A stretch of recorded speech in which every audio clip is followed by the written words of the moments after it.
बिस्मिल्लाहिर्रहमानिर्रहीम। अल्लाहुम्मा सल्लि अला मुहम्मद व अला आलि मुहम्मद। अस्सलामु अलैकुम वरहमतुल्लाहि वबरकातुहू। दरूद इब्राहिमी के अल्फाज व अला आलि मुहम्मद हमें याद दिलाते हैं कि हमारा ताल्लुक़ सिर्फ़ नबी सल्लल्लाहु अलैहि वसल्लम तक महदूद नहीं बल्कि उनकी आले अतहार से भी जुड़ा हुआ है। जो शख्स अहले बैत से मोहब्बत करता है अल्लाह ताला उसके दिल को पाक कर देता है और उसे अपनी ख़ास रहमत में जगह देता है। इसलिए औलिया अल्लाह अपने मुरीदैन को हमेशा तलकीन करते थे कि दुरूद इब्राहिमी को अपनी ज़ुबान पर जारी रखो। दुरूद इब्राहिमी कोई आम ज़िक्र नहीं, ये बल्कि अल्लाह ताला का अता करदा वो नूरानी ख़जाना है जो सैयदना मोहम्मद मुस्तफ़ा सल्लल्लाहु अलैहि वसल्लम और उनकी आले अतहार की मोहब्बत से दिलों को ज़िंदा करता है। ज़रा तसव्वुर कीजिए, एक बंदा जब आजिज़ी के साथ दुरूद इब्राहिमी पढ़ता है तो रहमत के दरवाज़े खुल जाते हैं, फरिश्ते उसके गिर्द जमा हो जाते हैं और अहले बैत अलैहिस्सलाम की दुआएं उस पर साया कर लेती हैं। ये दरूद महज अल्फाज नहीं बल्कि एक ऐसा सफ़र है जो गुनाहों की तारीकी से निकाल कर नूर की दुनिया में ले जाता है। ऐसा सफ़र जो दिल की बेचैनी को सुकून में बदल देता है। ऐसा सफ़र जो इंसान को नबी करीम सल्लल्लाहु अलैहि वसल्लम और अहले बैत की कुर्बत तक पहुंचाता है। आज की इस वीडियो में हम ये जानने की कोशिश करेंगे कि दुरूद इब्राहिमी किस तरह अहले बैत से जुड़ने का ज़रिया है, कुरान और हदीस में उनकी क्या शान बयान हुई और कैसे औलिया अल्लाह और सूफिया ने इस दुरूद इब्राहिमी को अपनी रूहानी तरक्की का राज बताया। दुरूद इब्राहिमी एक ऐसी अजीम दुआ है जो इंसान को अल्लाह ताला, रसूल पाक सल्लल्लाहु अलैहि वसल्लम और अहले बैत अतहार के साथ जोड़ देती है। ये महज चंद अल्फाज नहीं बल्कि वो नूरानी कलिमात हैं जिसमें अल्लाह ताला ने अपनी रहमत और बरकत को समेट दिया है। जब बंदा दिल से पढ़ता है अल्लाहुम्मा सल्लि अला मुहम्मद व अला आलि मुहम्मद, तो इसके ज़रिए वो दरअसल अल्लाह ताला से ये दुआ मांगता है, या अल्लाह, जिस तरह तूने हज़रत इब्राहीम अलैहिस्सलाम और उनकी आल पर रहमत के दरवाज़े खोल दिए, इसी तरह अपने महबूब नबी करीम सल्लल्लाहु अलैहि वसल्लम और उनकी आल पर भी रहमतों की बारिश फरमा।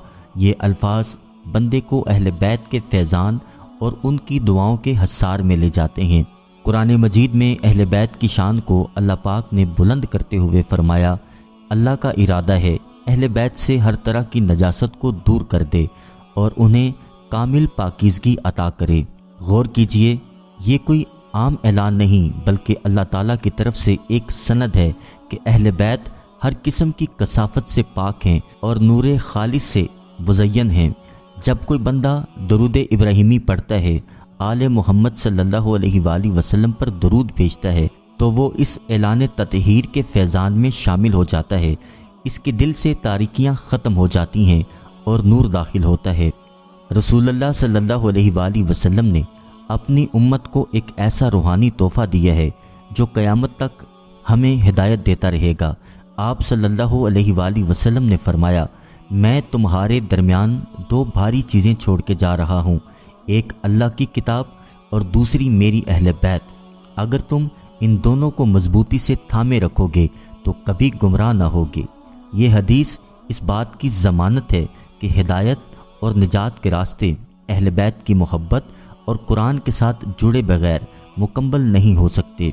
दरूद इब्राहिमी के अल्फाज व अला आलि मुहम्मद हमें याद दिलाते हैं कि हमारा ताल्लुक़ सिर्फ़ नबी सल्लल्लाहु अलैहि वसल्लम तक महदूद नहीं बल्कि उनकी आले अतहार से भी जुड़ा हुआ है। यह ताल्लुक़ ही दरअसल फैज़ान अहले बैत है। दरूद इब्राहिमी इस मोहब्बत का इल्मी इजहार है। जब बंदा इसे पढ़ता है तो गोया वो अल्लाह के सामने गवाही देता है कि या अल्लाह, मैं तेरे महबूब सल्लल्लाहु अलैहि वसल्लम की अहले बैत से मोहब्बत रखता हूँ, उन पर दरूद भेजता हूँ और इन्हें अपनी निजात का वसीला मानता हूँ।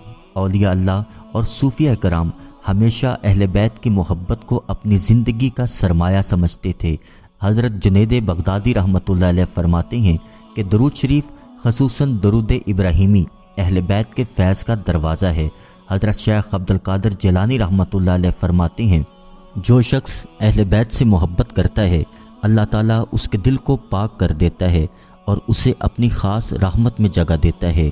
اس لیے اولیاء اللہ اپنے مریدین کو ہمیشہ تلقین کرتے تھے کہ درود ابراہیمی کو اپنی زبان پر جاری رکھو تاکہ اہل بیت کی دعا اور فیض تمہیں ملتا رہے۔ تاریخ گواہ ہے کہ اہل بیت سے محبت کرنے والوں پر اللہ نے کیسے کیسے انعامات کیے۔ ایک شخص امام جعفر صادق علیہ السلام کی خدمت میں حاضر ہوا اور عرض کیا، میری زندگی مشکلات سے بھری ہوئی ہے، کاروبار میں نقصان ہے، دل کو سکون نہیں ملتا۔ امام جعفر صادق علیہ السلام نے فرمایا، کثرت سے درود پڑھا کرو اور اپنے دل میں ہمارے لیے دعا کیا کرو۔ اس شخص نے درود شریف کو معمول بنا لیا، چند ہی دنوں میں اس کی زندگی بدل گئی۔ یہ کوئی کہانی نہیں بلکہ حقیقت ہے کہ درود پڑھنے والا اہل بیت کی محبت کے سمندر میں غوطہ زن ہو جاتا ہے اور اللہ تعالیٰ اس کی دعاؤں کو قبول کرنے لگتا ہے۔ درود ابراہیمی پڑھنے سے بندے کی زندگی میں کئی برکتیں آتی ہیں۔ یہ دل کو سکون دیتا ہے، گناہوں کو مٹا دیتا ہے، رزق میں کشادگی پیدا ہو جاتی ہے، بیماریاں دور ہو جاتی ہیں، دعاؤں کو اللہ کی بارگاہ میں قبولیت ملتی ہے۔ یہ سب کچھ اس لیے کہ جب بندہ اہل بیت پر درود بھیجتا ہے تو ان کی دعا اور توجہ اس میں شامل ہو جاتی ہے، اور اہل بیت کی دعا وہ خزانہ ہے جسے اللہ تعالیٰ کبھی رد نہیں کرتا۔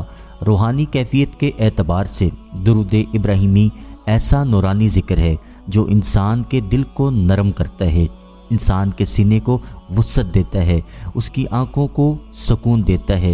جب بندہ بار بار یہ درود پڑھتا ہے اسے محسوس ہوتا ہے کہ اس کا دل روشنی سے بھر رہا ہے، اس کے خیالات پاکیزہ ہو رہے ہیں، اس کی زندگی میں برکت اور سکون آ رہا ہے۔ یہ کیفیت دراصل اہل بیت کے فیض کی جھلک ہے جو درود کے ذریعے بندے تک پہنچتی ہے۔ اہل بیت کا فیض صرف دنیا میں نہیں بلکہ آخرت میں بھی ساتھ ہوگا۔ روایت میں آتا ہے کہ قیامت کے دن نبی صلی اللہ علیہ وآلہ وسلم کی شفاعت کے جھنڈے کے نیچے وہی لوگ پناہ پائیں گے جنہوں نے اہل بیت سے محبت کی ہوگی۔ درود ابراہیمی پڑھنے والا اس جھنڈے کے نیچے آتا ہے کیونکہ وہ اپنی زبان اور دل سے اہل بیت کے لیے دعا کرتا ہے۔ یہی وجہ ہے کہ علماء فرماتے ہیں کہ درود ابراہیمی قیامت کے دن مومن کے لیے ڈھال ہوگا۔ اگر آپ اپنے دل کا سکون چاہتے ہیں، آپ چاہتے ہیں کہ دعائیں قبول ہوں، آپ چاہتے ہیں کہ دنیا میں عزت ملے، آخرت میں نجات ملے، تو درود ابراہیمی کو اپنی زندگی کا حصہ بنائیں۔ آپ صلی اللہ علیہ وآلہ وسلم اور آپ کی اہل بیت سے محبت کریں، عشق کریں، صبح شام، خلوت میں، جلوت میں، خوشی غم، ہر حال میں یہ درود پاک پڑھیں۔ دیکھیں پھر یہ درود پاک کیسے آپ کی تقدیریں بدلتا اور اہل بیت کے فیضان سے سرفراز کرتا۔ اللہ تعالی ہمیں درود ابراہیمی کی کثرت کی توفیق عطا فرمائے، ہمارے دلوں کو اہل بیت کی محبت سے بھر دے، ہمیں دنیا اور آخرت میں ان کے فیضان اور دعا سے بہرہ مند فرمائے۔ جب دل پر غم کا بوجھ ہو، دعائیں قبول نہ ہو رہی ہوں، جب دل کی زمین سوکھ جائے، سکون نہ ملے، تو درود ابراہیمی کو پڑھنا شروع کر دیں۔ یہ وہ چابی ہے جو اہل بیت کے فیضان کے دروازے کھولتی ہے، یہ وہ چراغ ہے جو دل کی تاریکی کو روشنی میں بدل دے گا۔ یاد رکھیے، نبی صلی اللہ علیہ وآلہ وسلم نے قرآن کے ساتھ اپنی اہل بیت کو امانت بنایا اور قرآن نے اہل بیت کی محبت کو ایمان کا حصہ قرار دیا۔ اس لیے درود ابراہیمی صرف ایک ذکر نہیں بلکہ ہمارے ایمان کی تکمیل ہے، ہماری دعاؤں کی قبولیت ہے اور ہماری آخرت کی نجات ہے۔ اللہ کرے یہ درود پاک ہماری زبانوں پر ہمیشہ جاری رہے، ہمارے دلوں میں اتر جائے، ہمیں قیامت کے دن نبی صلی اللہ علیہ وآلہ وسلم اور اہل بیت کے جھنڈے تلے جگہ نصیب ہو۔ اللہ کریم آپ کو، مجھے، ہم سب کو درود پاک بادب پڑھنے والا، پڑھوانے والا بنا دے۔ اس ویڈیو کو صدقہ جاریہ سمجھ کے شیئر کیجیے گا۔ انشاءاللہ اگلی ویڈیو میں پھر حاضر ہوں گے، جب تک کے لیے اللہ حافظ۔